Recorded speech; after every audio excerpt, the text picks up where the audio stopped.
And again, as I was mentioning, Kinect is definitely a great feature for is probably the best thing that they've come out with. To me, it's great because, I mean, the one thing that's really going to draw me in is the video chat. The video chat and the fact that I won't have to worry about wasting batteries on my controller or having to buy a $40 charger. I'll basically be able to, I guess, plug it in, or something, and do it like that. That's going to be pretty cool. If it requires batteries, then what am I going to do? What are we going to do, huh? But anyway, I think this is pretty cool. I think it's a pretty cool feature, Kinect. I'll be honest with you, it is.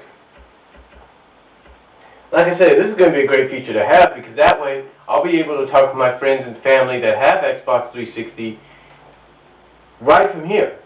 Like, you know, for example, my mom might want to talk to my cousin Jessica, who's very religious, just like my mom, very Christianized like my mom, and she might want to talk to her, and instead of running up her bill on the phone, or not wanting to call on the phone, she could just sit in my room, or I can have this, take it into the living room, and she could talk to my cousin there. That'd be pretty cool.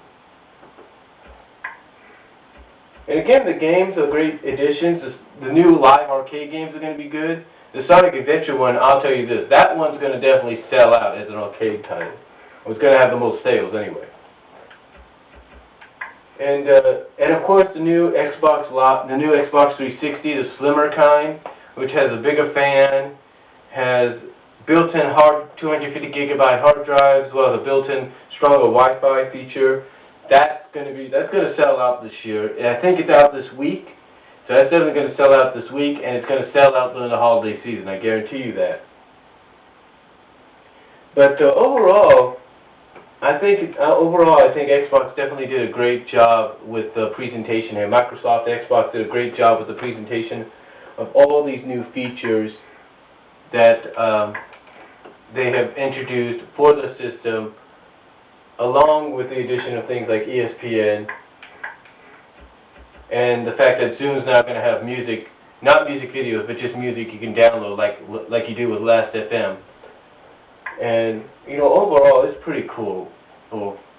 Now, before I wrap this up, I want to address something. You know, some people are already saying, and I mentioned this in part 2, some are already saying that Xbox 360's Kinect, or formerly known as Natal, is nothing more than is a rip-off of the Nintendo Wii's bar sensor. Let me ask you this. If it's a rip-off, where's the camera on the bar sensor for the Wii? Where's the microphone for the Wii? Huh? Where's that? Where's that feature?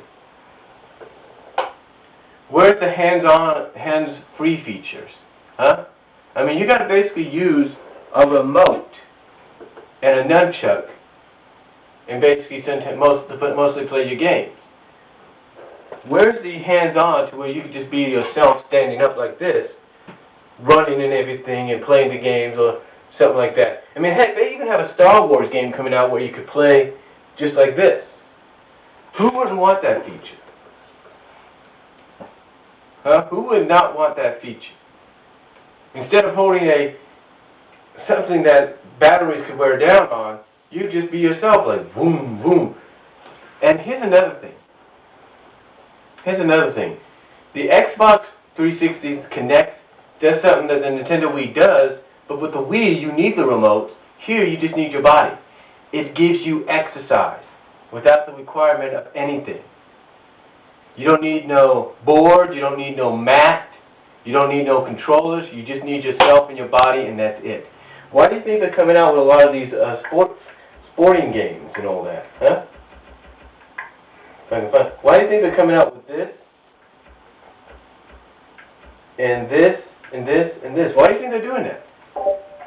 Because it allows you to be more interactive with yourself without the use of a remote. And you know why they're doing this as well? It's because they know without a shadow of a doubt, there's a lot of kids out there nowadays, teenagers and, you know, younger, if not older, that don't get out as much. And this is don't get out as much and exercise their bodies. This is one of the best ways to do it. I mean, think about it. You could be playing I think one of the games they got probably coming out is a Tony Hawk game very soon. That will be Kinect exclusive. We can design your own board and everything, and then skateboard it around. I think that's even. I don't know if that's Tony Hawk or Shaun White. It's one of the two, maybe both. You can skate it around. How can you do that at home? How can you do that with a Wii? I ask you. You can't. Now, of course, I know PlayStation 3 is coming out with something similar, but it's like still a remote. This is not a remote. You're the remote. That's what makes this different. You don't need the controllers. You are the controllers. And that's what I find great about this. And again, where's the feature where you can chat with your friends and family online while you're watching movies and everything? Where's that? Where's the voice control feature? Wii doesn't have that. Microsoft does. Is it on PlayStation 3? Not yet, maybe soon, but not right now. Who's got it? Xbox. So I ask you, where's the ripoff? There's none. But overall, again, it just proves Xbox is really leading the game. In fact, somebody jokingly said on one of the sites I go to, you know, that Nintendo and Sony might as well pack it in or something like that and sell themselves, because Microsoft basically kicked their ass with, you know, the formal official introduction of Kinect, formerly Natal, to the video game world. And of course they also talked about the Windows Phone 7 allowing you to have your achievements and all that on there as well. But overall, the primary focus was the Kinect and its new games exclusive for it, as well as, you know, just everything else, just tremendous. And that's really all I'm going to say. Again, you got any comments, let me know. I'm sorry this was a three-parter, and I will talk to you all later. Have a nice day. And don't get too hot.